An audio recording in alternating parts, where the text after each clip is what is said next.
Good afternoon, good evening, good morning, whatever time of day it is that you're watching this. My name, as ever, is Aneesh de Vos. My background's changed because I'm upstairs, but I got a Colgate smile going on. I'm just positively glowing.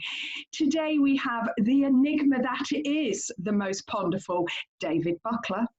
And joining us, much to mine and David's wicked delight, is Lis Allen. Why it is wicked is because Lis has a fascinating story, which we are going to let her tell you. But let's just say that she started out as studying English at university, along another path into nursing, along another path into personal development coaching. And she does not only write these amazing monologues, which, David, you really like, don't you? Mm-hmm. She also does talks, two of them of my favourite titles, which is the Vagina Dialogues for women, understandably, or Talking Bollocks for men. Lis, over to you. I mean, that's like the best lead-in we've given yet, don't you think, David? I think so. It sits up there, yeah. Well, thank you for that that wonderful introduction. Well, let's talk about vaginas and bollocks and get it out of the way. I've had such fun with those titles, and they came about because when did I start? So I started doing Vagina Dialogues back in 2013, and it was because I felt that there needed to be a safe space for women to come and come together and look at what I think is a really important relationship, that of mothers and daughters. Mm-hmm. And I felt able to do that because I've been coaching since 2008, and I've had a lifelong passion and interest in psychology, because actually alongside English I studied psychology at university, and it was back in the 70s where all sorts of attachment theory, nature nurture debate was truly just kicking off in the psychology world, and I just didn't get it, and I wanted to understand more. So a lot of water under a lot of bridges, and 2013, having had 4 daughters of my own, it's like, plus my own mother-daughter relationship, I felt qualified to discuss, facilitate the conversation, because clearly I don't know it all, but I felt I'd learned a lot over the decades. So it started off for women looking at that key relationship, and I shared where it had gone wrong for me, both as a mother and a daughter, because that's the challenge, isn't it? Our parents, our mothers, they didn't have a freaking clue what they were doing, really, did they? We say it all the time, there's no manual to be a parent. No. And we all, if we're honest, a lot of the time we're making it up as we go along. And yet it's a critical role in all our lives. So anyway, I started this off and I've had such fun with it. I never ever want, it's not the main focus of my work, but I never want to leave it behind, because even the marketing of it, I had flyers printed, Vagina Dialogues, and I'd hand it to people and they'd go, oh no, and they could barely hold the piece of paper with it on, and I'd be going, I was a bit shocked, because I'm an ex-nurse, and to me, vagina, it's a body part. It's a body part. And so all these people go, oh no. And I said, don't worry, we don't talk about vaginas. We don't look at vaginas. That's a different show if you're looking at them, surely. That's a different show. So anyway, well, actually, it isn't a show. What I do isn't a show. It's it's a respectful facilitated conversation.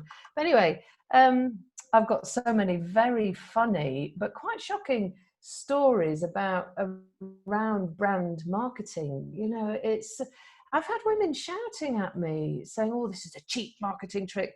Well, for a start, it wasn't cheap, getting it trademarked and everything, but, Anyway, but what was really interesting was, off the back of that, the men were going, oh, well, why can't we come? What about men? Why can't they come? And I'm going, no, it's a safe place for women.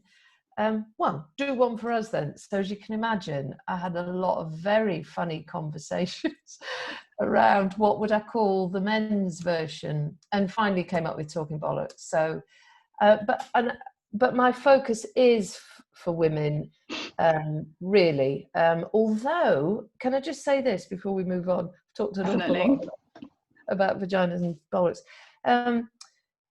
Oh, I forgot what I was going to say now. What was I going to say? Oh, yeah. I really would like to blow the myth out of the water that men don't open up and talk. They absolutely do. And I think men get a hard rap. They need this safe place, the same as women. I think the fact that I was the only woman in the room, and I shared very openly and vulnerably about my experiences of being a mother. Oh my God, the men opened up and they were talking about really deep stuff quite quickly. So it's not, my work isn't gender specific at all, but I just used it just to draw attention to what I was doing, really. Because if I'd said, oh, I'm doing a thing on the mothering role, it's like, Yeah.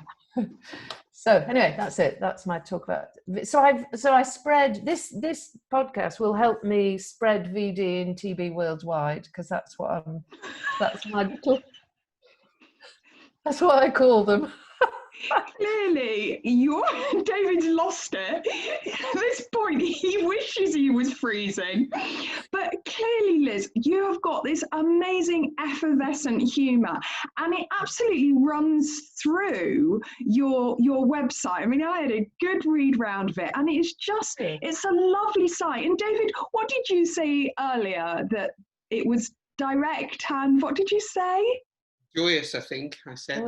Joyous. Joyful, yeah, and direct. Joyous and direct and to the point, wasn't it? And I really would recommend people to look around Liz's website. It will be in the brief underneath. Get back to it, to be honest. Yeah. Chaps, you're so kind. You're so kind. How did you? But Liz, how did you get to it? You're at university. You're studying English, psychology, and wasn't it anthropology as well? Social anthropology. All of which I just didn't get it. I didn't get the world I was born into. I didn't understand how my mind worked, and people, the language they used. I just didn't think people took care over their words, and I still don't. All these years later, and I'm still studying it all. It's been a lifelong passion, but I think it's taken me a long time to fully understand myself. I think there's always more to learn. Please don't think I'm sitting here thinking I know it all. And it's so lovely to keep learning and find new teachers. I hope I'll continue learning till the day I die. But I think I've got it on my website. Aristotle, yes, good old Ari, says to understand oneself is the beginning of wisdom. And I just feel like I might, just having had all these kids and crashed around the planet for a few decades, I think I just might be beginning to dip my toe into the pool of wisdom. Only just, and that's kind of like, oh God, I'm not alone, I don't think, No, and it's from, I don't know, and I think, David, you'd agree, wouldn't you? It's worrying when people consider they're wise or that they're an expert on something, because in actual fact, isn't it all that we're just in this constant state of learning? I would hope that that's what people think. Yeah. David, do you want to add anything to that?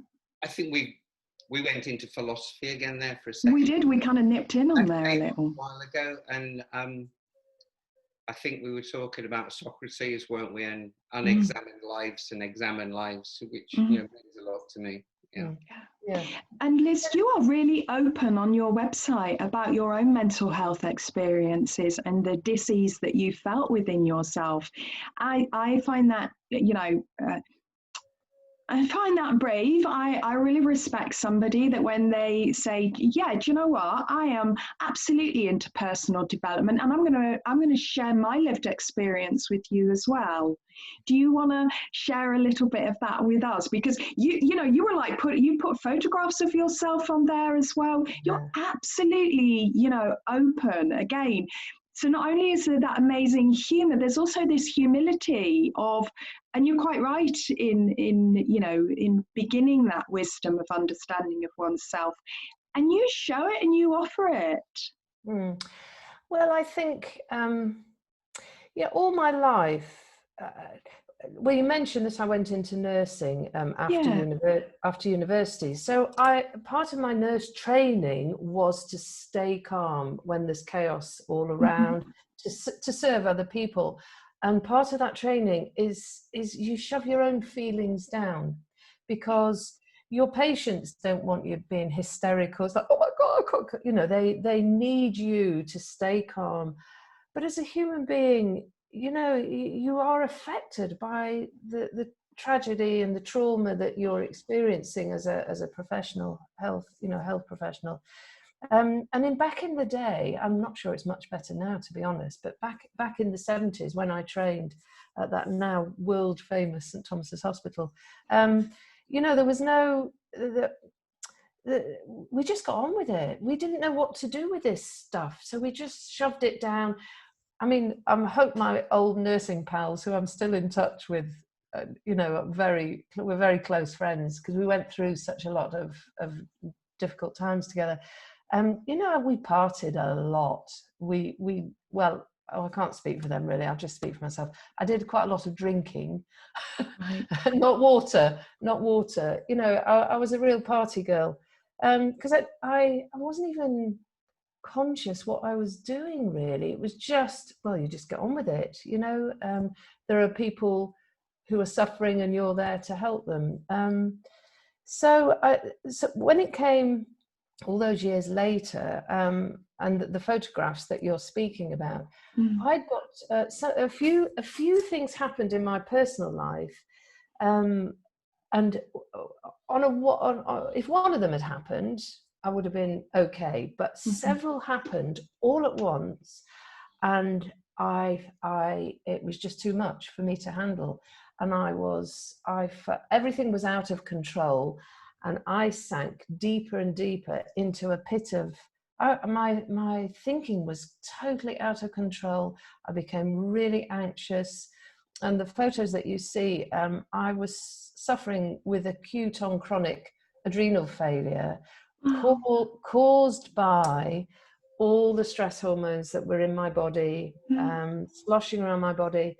And I've never felt so low. I didn't see the point of me, which, is code for, I felt suicidal. I felt I'm not really needed anymore, and it was really terrible time of my life. However, I think, I had to really stop and look at my thinking, patterns of thought, and I had some very dodgy, very dodgy thought patterns, which that whole episode gave me the opportunity to look at. And I suppose the best way I could put it is, I didn't take myself apart to look at myself. I fell apart. So it was a very long, arduous task of putting all the pieces back together again, and finding a few I didn't even know were there. Oh, what's that? Oh, that's interesting. And I refused. You see, I refused to go.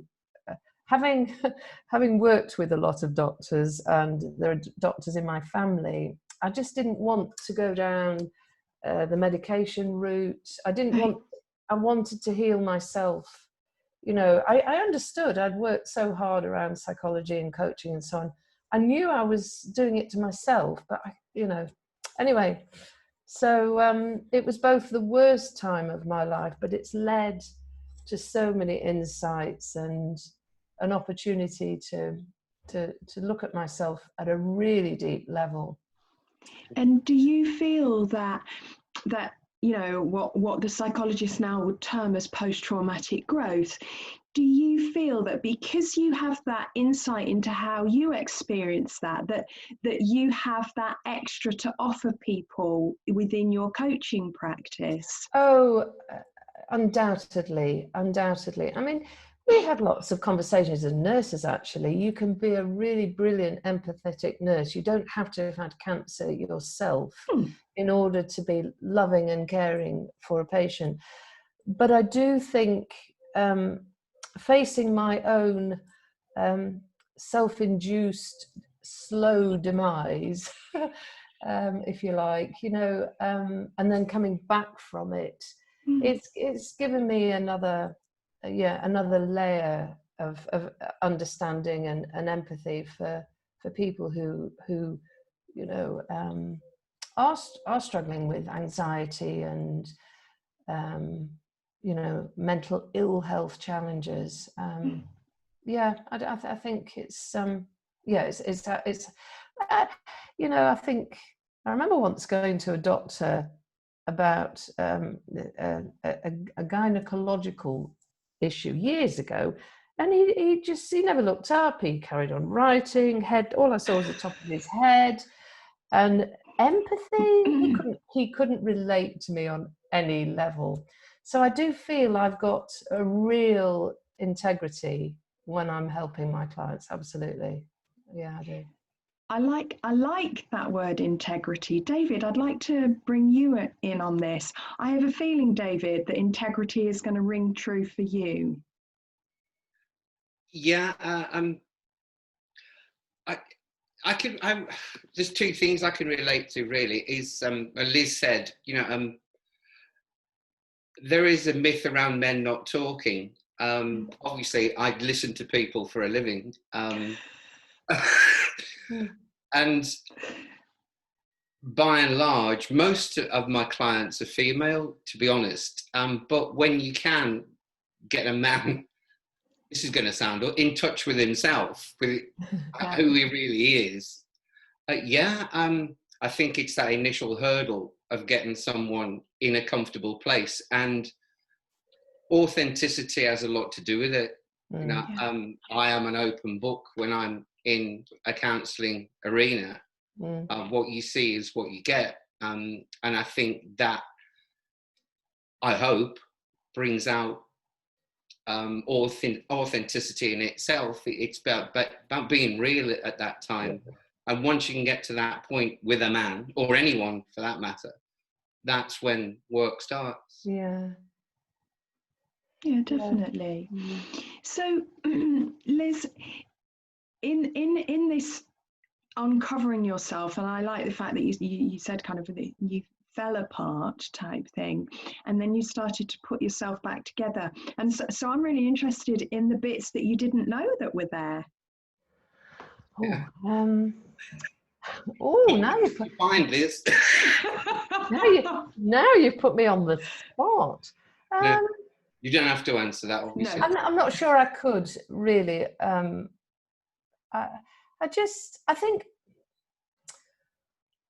think I've been very hard on myself most of my life, and I think it gave me the opportunity to reassure myself. No, actually, you are a good person. It sounds a bit feeble, but we all do this at times, don't we? We just beat ourselves up so badly, and I think it had sort of got to the stage where my friends and family really couldn't help me anymore. You know, it's like, well, we can't get inside your head, Liz. You've got to look at yourself. You've got to do this work, some of it yourself. And they were right. You know, I think I was still a bit needy at that point. I needed a lot of reassurance that I was okay, that I was a good person. And there's only so much other people can do.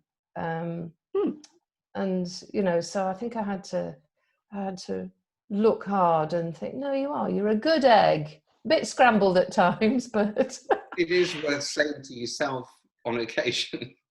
I think that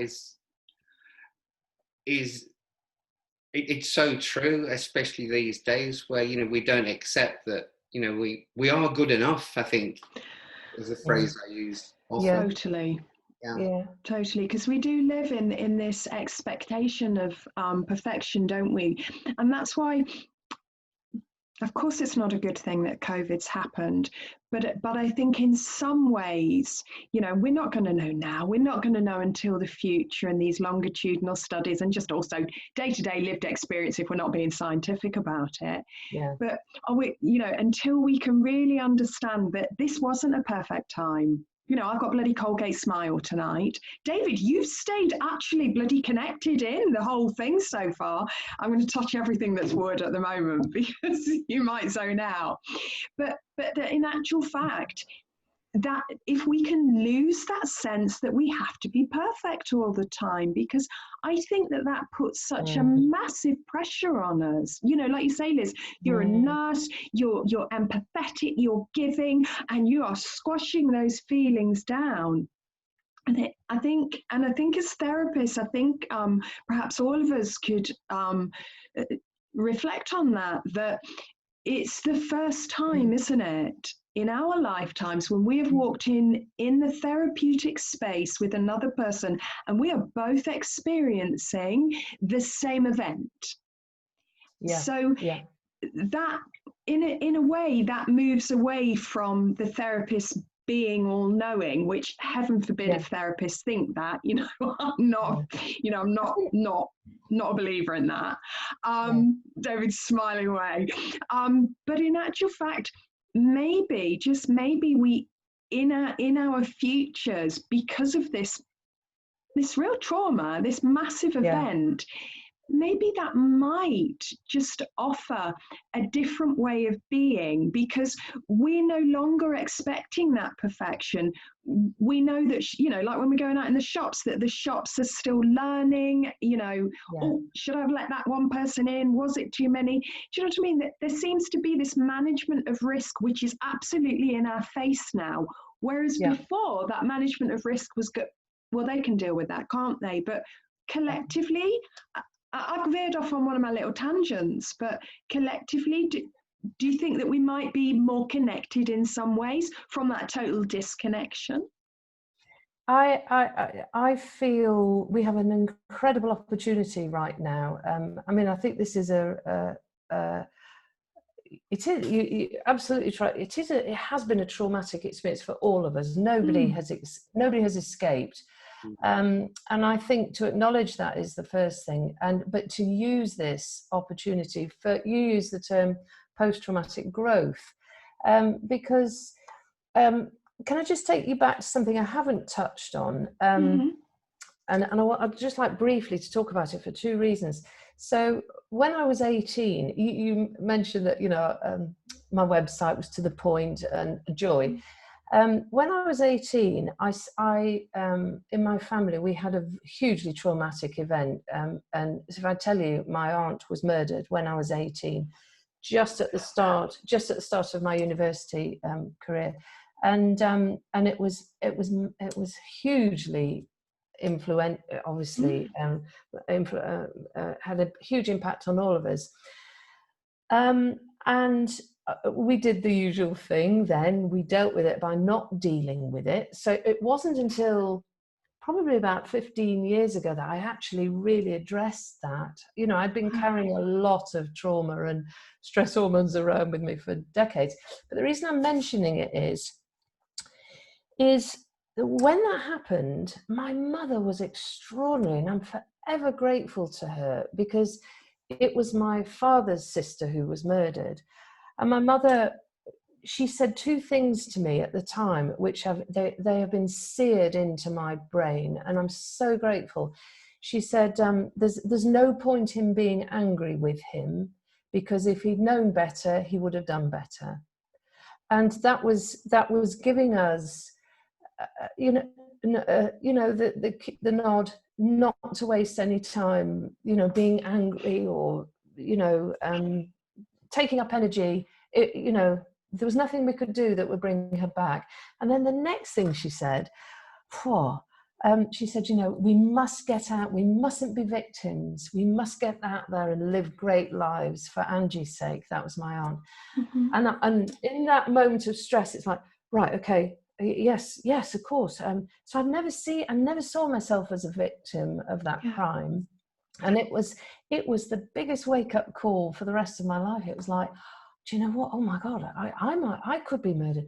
Well, I better get on with life. So, the post-traumatic growth out of that horrendous experience for me was huge. It set my values, my core values for my adult life. It happened when I was 18, and it was like friends, family, relationships, fun, caring, and also getting on with life, not waiting for anything to be perfect because I might be dead next week. It really cemented that in. So your comment about post-traumatic growth, absolutely. And I think as human beings, we have an incredible opportunity now to say, do you know what?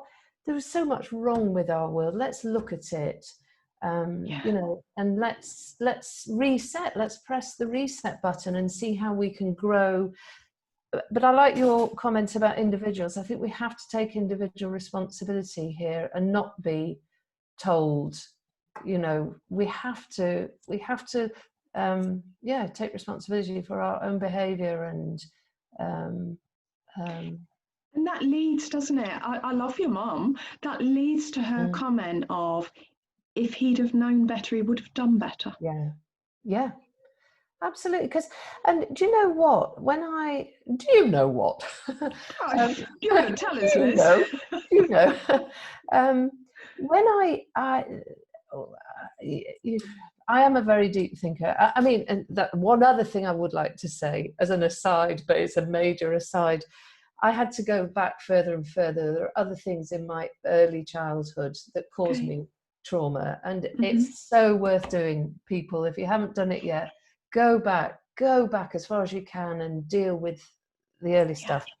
But my aunt's murder and my mother's comments around it influenced how I then parented massively, because I can remember thinking, oh my God, what did go? If he'd known better, he would have done better. Well, what didn't he know? Surely his family would have said, I don't know why I want to do a Yorkshire accent, but I was about to feel free to do Yorkshire. He was actually Scottish, so I could do a Scottish accent. But it was like, what didn't he know? Didn't his family tell him, you don't murder somebody to get money? You get up in the morning and you go to work and you get a job. But when I found out about the context he'd grown up in, I thought, oh, well, okay, that makes sense. Because I found out quite a lot about him. When it came to me being a parent, I can remember thinking, oh my God, this is a huge responsibility. And like that man's mother, I've never done this before. I don't know what to do. And it made me parent very consciously. And I'm so, as a very traumatic way to learn, but it really woke me up, and I'd like to think I know from what my daughters tell me, I've broken some family patterns of behaviors and thinking, I can honestly say, I parented very consciously, and that's all anybody can ask, isn't it? Be open and willing to learn from the people around you. Yeah, and even the people around you that do something as horrific and tragic as take your aunt's life, and you've learned from that. You just expressed this beauty of, well, his mother, she would have started out, without this amazing handbook. Liz, I just literally, I wish we weren't socially distanced or physically distanced. I wish we could just come in and give you a hug for no other reason than your common humanity. Thank you. Oh, thank you very much. Thank you. Oh, it's worth coming on the call for that. David, I mean, we say it, don't we, every time? Oh my God, we talk to some phenomenal and amazing people, and each person has their story. And I just thank you for your candidness and your openness to share that with us, Liz. And I certainly want to go and listen to the Vagina dialogues and be part of that. And David, I'm hoping that you're going to go and talk bollocks, my love. You come talk bollocks with me. Nothing would give me greater pleasure, to be honest. Thank you, sir. Thank you. I mean, as aficionado as I am of talking bollocks. I have to say, I love it. It's that women are just as good at talking bollocks as men are. You know, I don't think neither gender's got the monopoly on that. I think we're both very good at it, to be honest. Fantastic. Well, Liz, I absolutely, genuinely have got to come and be part of one of these vagina dialogues. And David, I am slightly jealous that you can go and talk bollocks, but perhaps we could come along and talk about that at another time, because it would be really interesting to actually experience that. Yeah, because at the moment it's a concept to me. What about you, David? Are we going to give up some time to go chase VD and TB? I think Liz put it earlier. That's an entirely worthwhile exercise. Oh, good. I'm glad. I mean, I think I'm getting to a stage. I don't know. I mean, the world crisis that we're in at the moment has caused me, along with everybody else, to sort of think, well, how can I best serve going forward?